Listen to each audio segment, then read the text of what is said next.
Hi, Econ 120. How are you doing? Long time no see. It's been a while, or this is actually my first time making a facial appearance in my own video. Um, I usually don't like the way I look in videos, so I typically don't record my face. But for today, I just wanted to say hi and pretend that I'm actually seeing you and you're seeing me, and I'm telling my terrible jokes that I would tell in live or an in-person class. So just a couple of announcements. The semester's almost done, and that uh, I'm going to review some sample problems for the midterm coming up on Thursday. Uh, so remember, you have your midterm online Thursday. Read Professor Torres' email on the policies around the test. In terms of what to study, you really should go through the lecture videos from chapters 9, 11, and 12. So there's my videos, there's the professor's videos, and there's Mossadeg's videos, who's the other TA for Econ 120. And so please make sure you're doing all that. You've read the chapters. You want to review chapter 7 as well, where we talk about excise taxes and who's paying, who bears the main burden of the tax based off price elasticities of supply and demand. So I'm going to do some sample problems based off questions I've received within the last week. I wasn't able to do everything just because there was so much, but I'm going to try my best to answer as much as I can.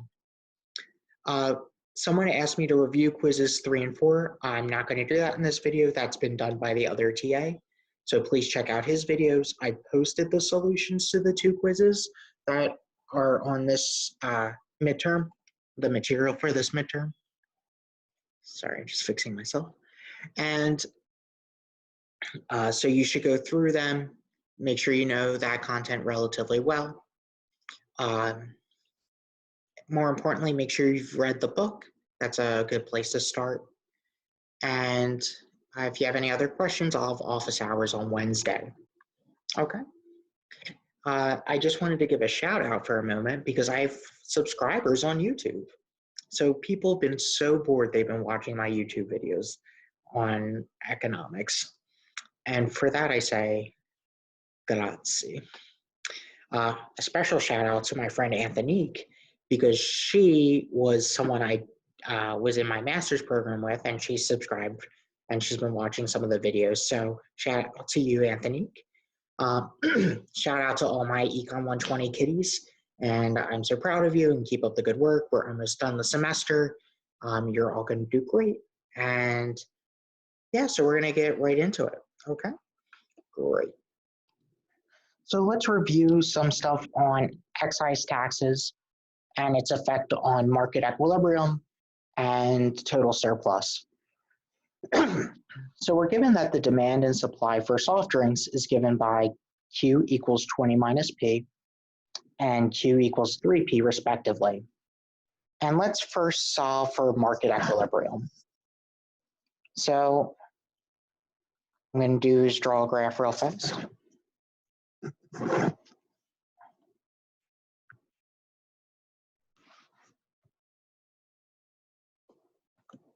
So here's quantity, here's price.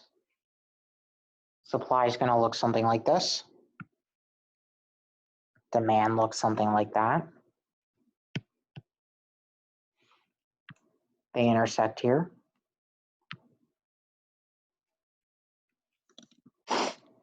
So this, we want to figure out what this point is. So you take your 2 curves. So first we'll do 20 minus P is equal to 3P. We'll add P to both sides.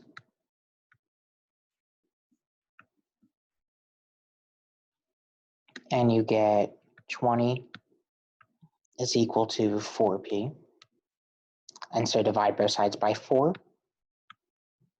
And you get that the market price is $5 plug the 5 into either demand or supply, and you get the market quantity is 15 units.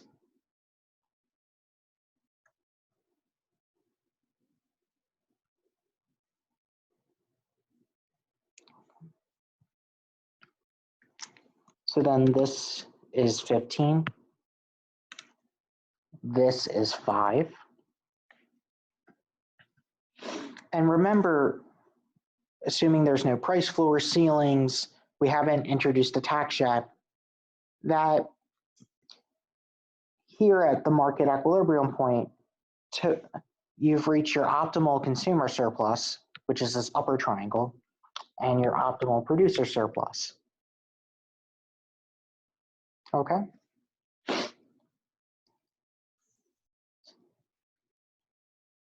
So just something to note as we go through this problem.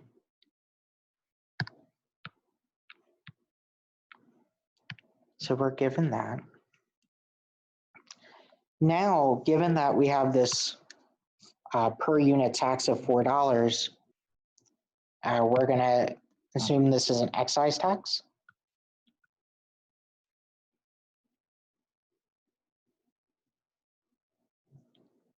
So it's saying take your price and you're going to increase it by $4. And that $4 is going to go to the government. So what's going to happen is that it's going to take your supply curve and shift it 4 units above. Now, to get that graphically, you don't need to know this because you're just going to be looking at graphs on the test. But for those that are mathematically curious, you take your supply curve, which is currently 3 times P. And what happens is that the producer is going to lose $4 on the price they charge. And so it's really 3 times the quantity P minus 4. So I'll put an N for new. And so your new supply curve is 3 minus 12. So this supply curve will shift up 4 units. That's how you get this. It'll be something like that. So I'll call it S prime. And you see you get a new intersection point.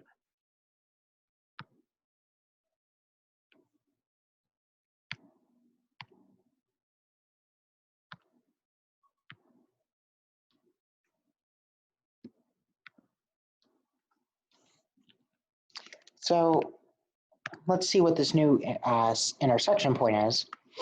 Well, you take this 3p minus q, I'm sorry, 3p minus 12, set that equal to the 20 minus p. You'll get, if you solve this, that the new price is $8 and quantity is 12. So this is 12. This is 8. Well, 8 minus 4 is 4, which so happens to be the new intersection point. And so consumers are going to pay 8. Producers receive 4.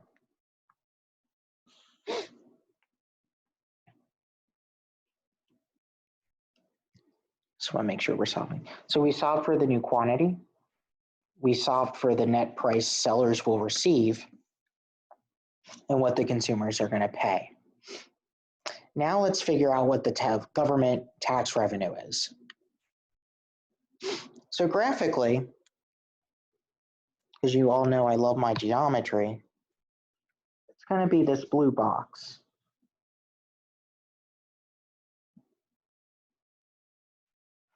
This blue box is going to represent our government tax revenue.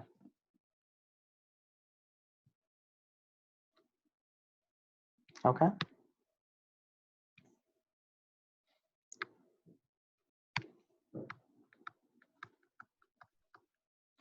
And to get that, well, the base of the box is 4.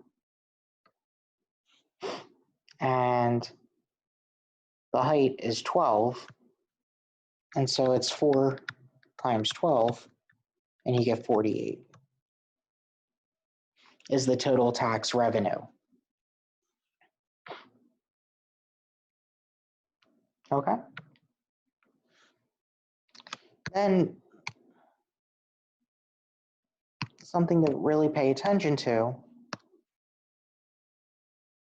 is this upper box represents what the consumer's portion of the tax is, and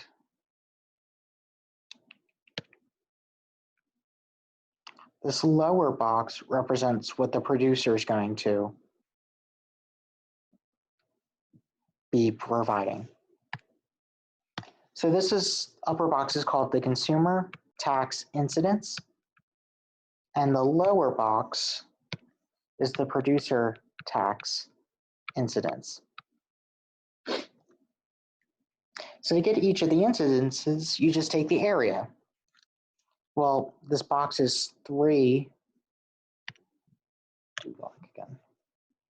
It's 3 by 12. This box is 1 by 12. So CTI is 3 times 12, which is equal to 36. PTI is 1 by 12, which is 12. And the two add up and give you the total government tax revenue, which is 48. Who's paying more of the tax, or who bears the burden of it? It's the consumer.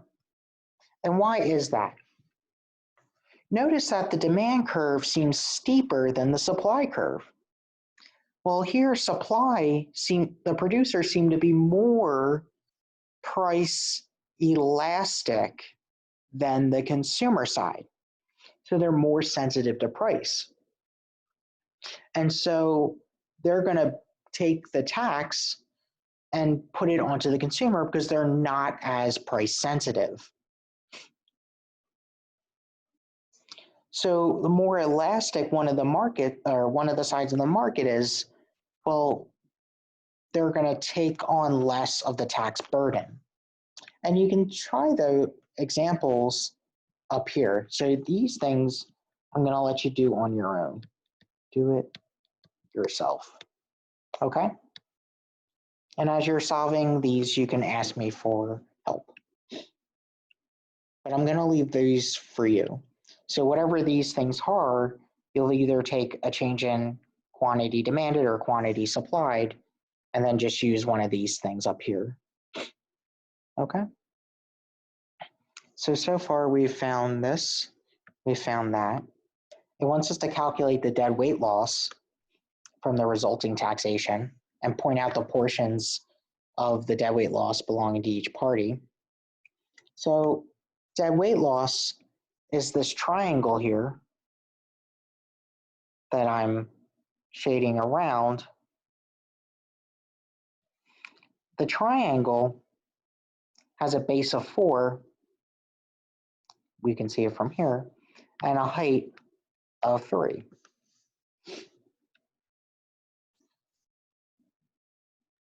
So dead weight loss is 1/2 base times height. And so you get this thing of 6.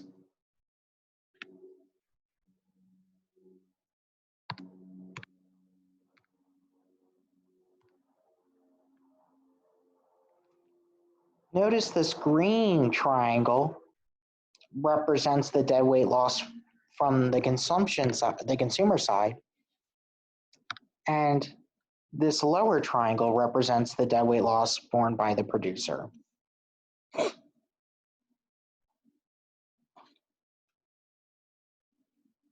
So green represents what's the dead weight loss from the consumer side, and the orange represents the dead weight loss from the production side.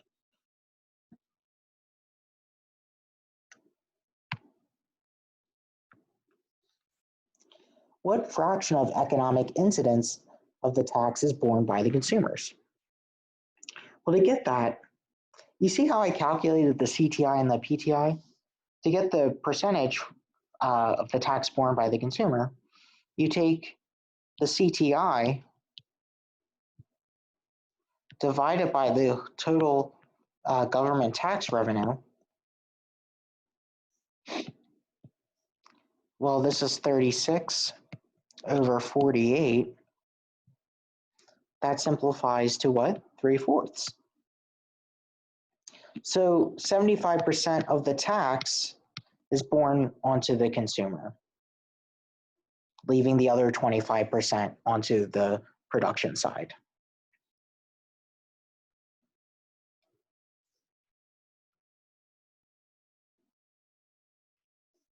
So that's kind of a recap of what we talked about in chapter 7. Okay.